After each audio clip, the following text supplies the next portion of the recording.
అందరికీ నమస్కారం. తెలుగు కథల నిలయం ఛానల్‌కి స్వాగతం. గడియారం వేగంగా పరిగెడుతోంది. రెండంకెలు ఒక్కటవ్వటానికి ఇంకా 15 నిమిషాలుంది. అప్పటికే గాఢ నిద్రపోతున్న వైదేహికి ఫోన్ మోగుతున్న శబ్దం వినిపించేసరికి చప్పున మెలకువ వచ్చింది. హాల్లో ల్యాండ్‌లైన్ ఫోన్ రింగవుతోంది. పక్కన పడుకున్న భర్తతో ఏవండీ ఫోన్ మోగుతున్నట్టుంది కాస్త చూడరూ అంది. అతను ఏమీ అనకపోయేసరికి వైదేహి లేద్దామనుకునేంతలో శబ్దం చేస్తున్న ఫోను నిశ్శబ్దం అయ్యేసరికి హమ్మయ్య అనుకుని నడుం వాల్చబోతుంటే ఫోన్ మళ్ళీ మోగసాగింది. తప్పదన్నట్లు హాల్లోకెళ్ళి ఫోన్ ఎత్తి హలో అంది. అమ్మా నేను ప్రవీణ్ణి. ఎలా ఉన్నావమ్మా? నాన్నెలా ఉన్నారు? అవతలి వైపు నుండి కొడుకు గొంతు చాలా రోజుల తరువాత వినిపించేసరికి కొండంత ఆనందం, కొంచెం తడబాటు, కాస్తంత ఉద్వేగం వెరసి అర్ధరాత్రి వైదేహి కళ్ళల్లో 2 కన్నీటి బొట్లు. ఎన్నాళ్ళయిందిరా ఫోన్ చేసి అంది గొంతు పెగల్చుకుని. బిజీ అమ్మా, అస్సలు తీరిక దొరకటం లేదు. ఓహో అంది కళ్ళొత్తుకుంటూ నిర్లిప్తంగా. నాన్న సెల్ స్విచ్ ఆఫ్ చేసినట్టున్నారు. చాలాసేపటి నుంచి ట్రై చేస్తున్నాను, బదులు లేదు. నిద్రపోతున్నారు, లేపనా? వద్దులే, ఇది విను. మా ఇద్దరికి హైదరాబాద్కి ట్రాన్స్ఫర్లొచ్చాయమ్మా. వచ్చే సోమవారం నేను జాయిన్ అవ్వాలి. నేను ఆదివారం ఉదయం అక్కడికి వస్తున్నాను. తనని ఓ నెలాగి రిలీవ్ చేస్తామన్నారు. ఇవాళ సాయంత్రమే తెలిసింది. అలాగా, చాలా సంతోషం నాన్నా. నాన్నకి చెప్పమ్మా, ఉంటాను అని కొడుకు ఫోన్ పెట్టేసరికి వైదేహి మెల్లగా నడుస్తూ బెడ్రూమ్ చేరేసరికి భర్త చక్రపాణి లేచి కూర్చుని మంచినీళ్లు తాగుతూ కనిపించాడు. మీ సెల్ స్విచ్ ఆఫ్ చేశారా? లేదే అని మంచం పక్కన స్టూల్ మీదున్న ఫోన్ అందుకుని చూసి స్విచ్ ఆఫ్ కాలేదు, ఛార్జింగ్ అయిపోయింది అన్నాడు పక్కన పెడుతూ. ప్రవీణ్ ఫోన్ చేశాడు. ఏమిటిటా అన్నాడు పడుకుంటూ. వాళ్ళిద్దరికీ హైదరాబాద్ ట్రాన్స్ఫర్ అయిందట. అలాగా, శుభం. శుభం ఏంటి శుభం? అవునోయ్, కొడుకు కోడలు మనవడు, శుభం కాక మరేంటి? మీ మాటల్లో వెటకారం గ్రహించలేననుకోకండి. వెటకారమా? నీతోనా? నాకెందుకోయ్ ఈ వయసులో?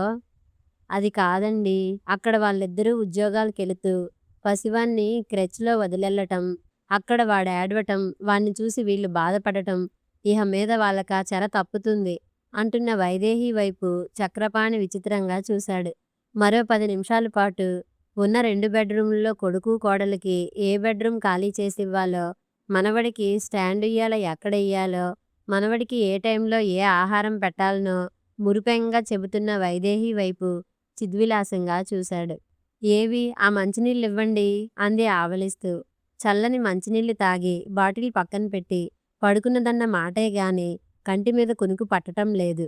ఇన్నాళ్లకి ఒక్కగానొక్క కొడుకు వచ్చి తమతో ఉండబోతున్నాడన్న ఆనందం వైదేహిని ఉక్కిరి బిక్కిరి చేస్తోంది.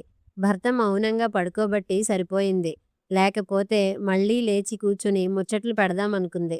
చక్రపాణి కళ్ళు మూసుకు పడుకున్నాడన్న మాటేగాని తరుముతున్న ఆలోచనలు కళ్ళమీదకొస్తున్న నిద్రని వెనక్కి నెట్టేస్తున్నాయి.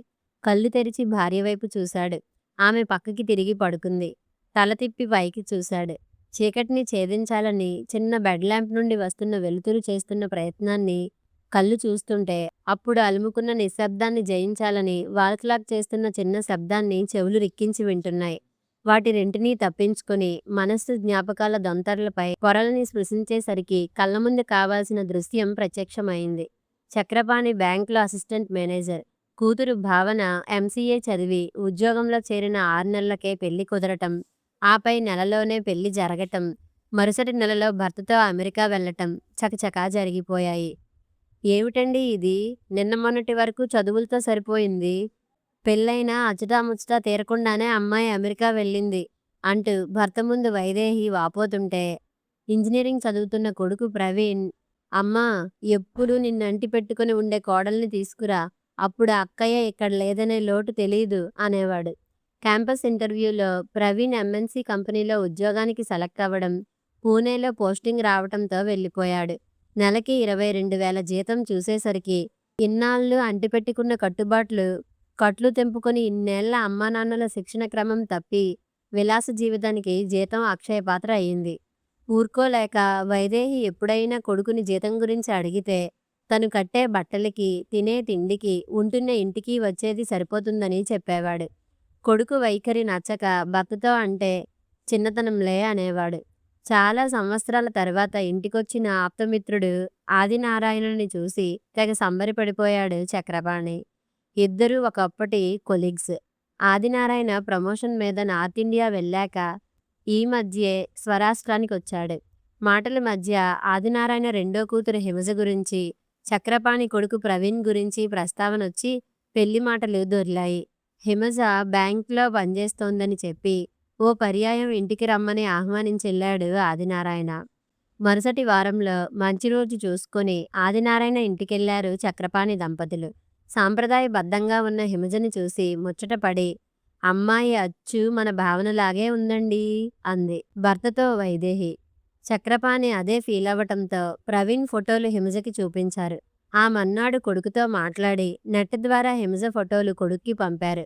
10 రోజులు గడిచినా హిమజ గురించి కొడుకు అభిప్రాయం తెలపకపోయేసరికి వైదేహి 2-3 సార్లు ఫోన్ చేసేసరికి ఆఫీస్లో బిజీగా ఉన్నానని, ఈ వారం వస్తున్నా, పై వారం వస్తున్నానని నెల రోజులు దాటేసి చివరికి తాను అంజలి అనే తన కొలీగ్ని ప్రేమిస్తున్నానని, 10 రోజుల్లో తమ పెళ్లి పూణే చాముండేశ్వరి ఆలయంలో జరుగుతోందని, తనని మన్నించి పెళ్లికి తప్పక రావాలని, ట్రైన్ టికెట్స్ కొరియర్లో పంపుతున్నానని గుక్క తిప్పుకోకుండా చెప్పి ఫోన్ పెట్టేసరికి చక్రపాణి వైదేహిలకు దిమ్మ తిరిగినట్టు అయింది. వైదేహి లంకనాలు చేసినట్టు డేలా పడిపోయి విలపిస్తుంటే భార్యని సముదాయిస్తూ, కొడుకు మీది కోపాన్ని దిగమింగుకుంటూ, ఆదినారాయణకిచ్చిన మాట పోయినందుకు బాధని అణుచుకుంటూ నిద్రలేని రాత్రులు గడిపాడు చక్రపాణి. 4 రోజుల తర్వాత ఆదినారాయణకి ఫోన్లో విషయం చెప్పేసరికి ఆ రోజు సాయంత్రమే ఇంటికి వచ్చిన ఆదినారాయణని చూసి చేతులు పట్టుకుని క్షమించమనేసరికి, పానీ ఈ రోజుల్లో ఇవన్నీ సహజం. అయినా ప్రవీణ్ ఏం తప్పు చేశాడని మీరిద్దరూ ఇంత ఫీలవుతున్నారు? ఇష్టపడ్డ అమ్మాయిని ధైర్యంగా పెళ్లి చేసుకుంటున్నాడు అని ఇద్దరికీ నచ్చజెప్పి కొడుకు పెళ్లికి ఇద్దరినీ పూణే పంపాడు. పెళ్లిలో పరాయి వాళ్ళలా దూరంగా నిలబడి 4 అక్షింతలేసి ఆ రాత్రే తిరుగు ప్రయాణమయ్యారు. కనీ పెంచిన మమకారం మరొకరి ప్రాపకంలోకి తమ ప్రమేయం లేకుండానే వెళ్ళిపోయిందన్న బాధతో నెల రోజుల వరకు కోలుకోలేకపోయింది. భర్త ఎంత నచ్చజెప్పినా ఆమెలో స్తబ్దత పోలేదు. అలవాటుగా అన్నీ జరిగిపోతూనే ఉన్నాయి. శూన్యం అలికిన ఇంట్లో ఏ పండగ తొంగి చూడదన్నట్టు మామూలుగానే 3 నెలలకో 4 నెలలకో ఇంటికి వచ్చే ప్రవీణ్ చెప్పా పెట్టకుండా మరుసటి నెలలో భార్యతో వచ్చేసరికి వైదేహి ఆవేదన ఆవేశంలా మారి కొడుకు కోడల్ని గుమ్మంలోనే నిలబెట్టి వెళ్ళి పొమ్మంటుంటే చక్రపాణి భార్యని లోపలికి తీసుకెళ్లాడు. అంజలికి వాళ్ళేం మాట్లాడుకుంటున్నారో భాష అర్థం కాకపోయి భావం అర్థమయ్యి నిశ్శబ్దంగా లోపలికొచ్చింది.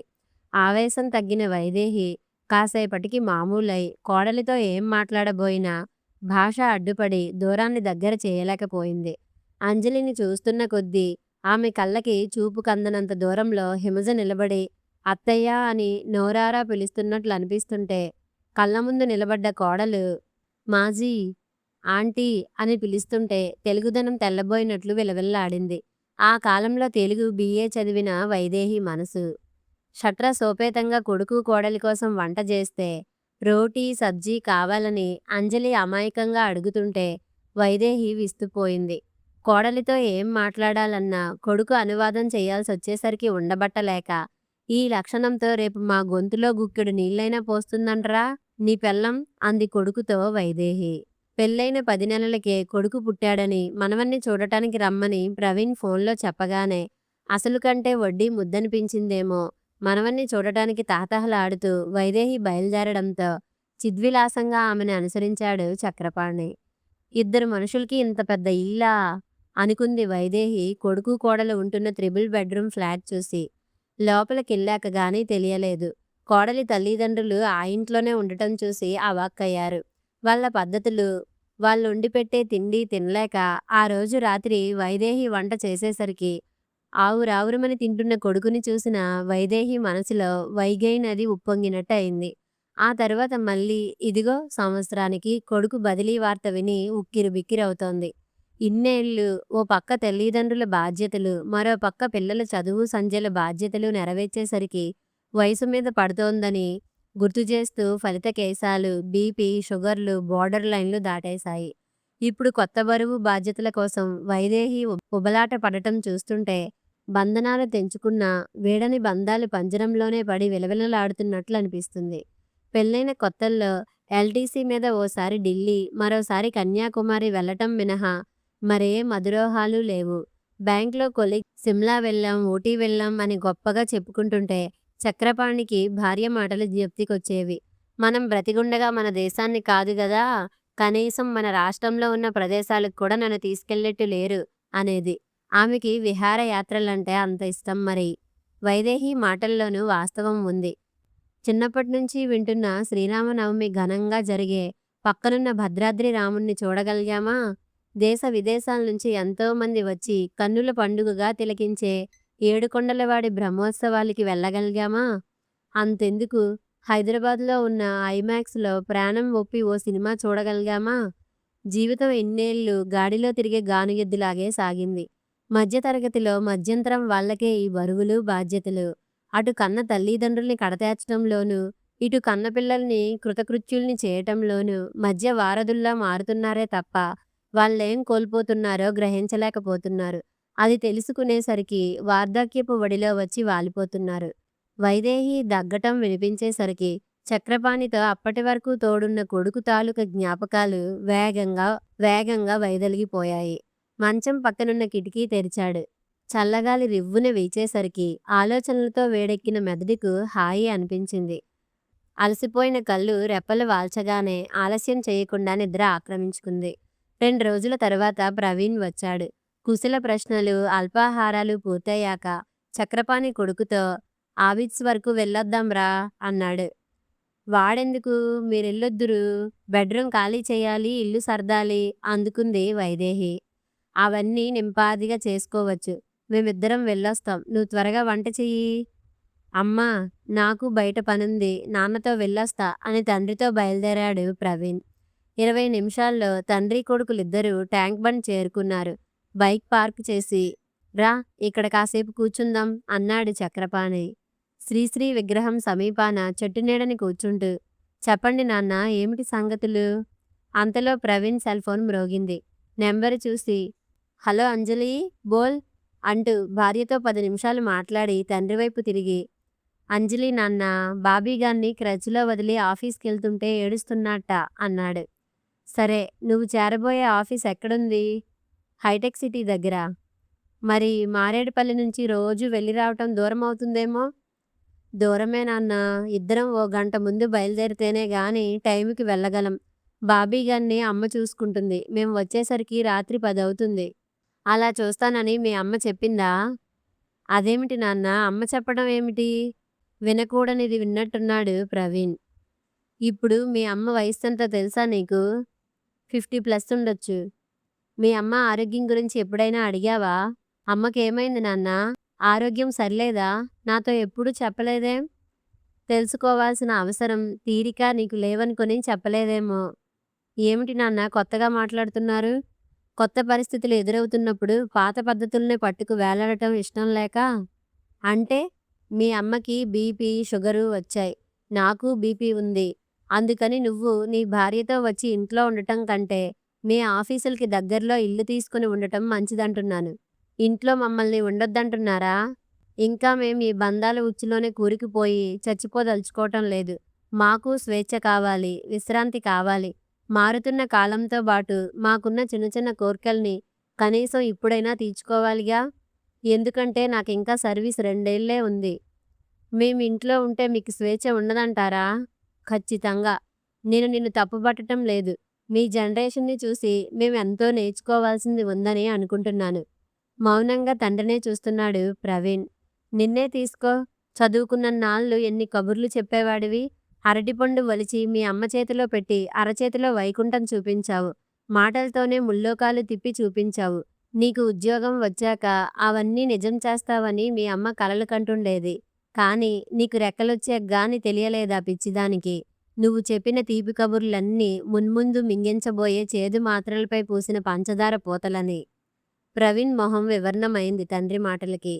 మమకారం మీకే గాని మాకు లేదంటూ, జీవితంలో ముఖ్యమైన నిర్ణయాలు తీసుకునేటప్పుడు మీ అవసరం మాకు లేదంటూ పక్కకి నెట్టేస్తుంటే, అవసరాల కోసం ఆప్యాయతల్ని అక్కున చేర్చుకుంటూ, పబ్బం గడిస్తే చాలనుకునే పేగుబంధాల మధ్యే ఇంకా ఇరుక్కుపోయి, మళ్ళీ ఇరుకు జీవితంలో కూరుకుపోదలుచుకోవటం లేదు. ఒక ఇంట్లో ఉన్నప్పుడు ఎంత వద్దనుకున్నా వచ్చిపోయే స్పర్ధలతో అశాంతిగా సర్దుకుపోయే కంటే, ఎవరి మానాన వాళ్ళుంటే కనీసపు ఆప్యాయతలు కొన్నాళ్ళైనా బ్రతుకుంటాయి. ఇవాళ మమ్మల్ని కాదనుకుంటే, రేపు అవసానంలో ఎవరు చూస్తారంటావేమో. కాలం మారింది. కాలంతో బాటు ఇంకా ఈ అనుబంధాలు, ఆప్యాయతల్ని పట్టుకు వ్రేలాడే రోజులు అంతరించిపోతున్నాయి. మిమ్మల్ని చూసి మేము మార్పు తెచ్చుకోవాలి. లోకం చాలా విశాలమైనది. ఒంట్లో ఓపిక ఉన్నంత వరకు ఒకళ్ళకొకళ్ళం. లేదంటే ఆర్థిక వెసులుబాటుంటే చాలు. ఆదరించే ఆశ్రమాలు ఎన్నో ఉన్నాయి. పిల్లలపై మమకారం చంపుకోలేక వాళ్ళ పంచనే పడుండి ఛీ ఛా అనిపించుకుంటూ అవసానంలో వృద్ధాశ్రమాలకి గెంటించుకునే కంటే ఓపిక తగ్గిన నాడు మా అంతట మేమే ఆ ఆశ్రమాల్ని ఆశ్రయించటం గౌరవం, మర్యాద. బ్రతికున్న అమ్మా నాన్నల్ని పిల్లలు ఎప్పుడైనా వచ్చి చూసెళ్తే చాలనుకుంటాం. ఇదంతా నిన్నేదో కించపరచాలని చెప్తున్నాననుకోకు. నీ భార్యా పిల్లల్ని చూసుకోవడం నీకెలాగూ తప్పదు. నీ అవసరాల కోసం ఇంకా మమ్మల్ని అవస్థల పాల్చెయ్యొద్దంటున్నాను.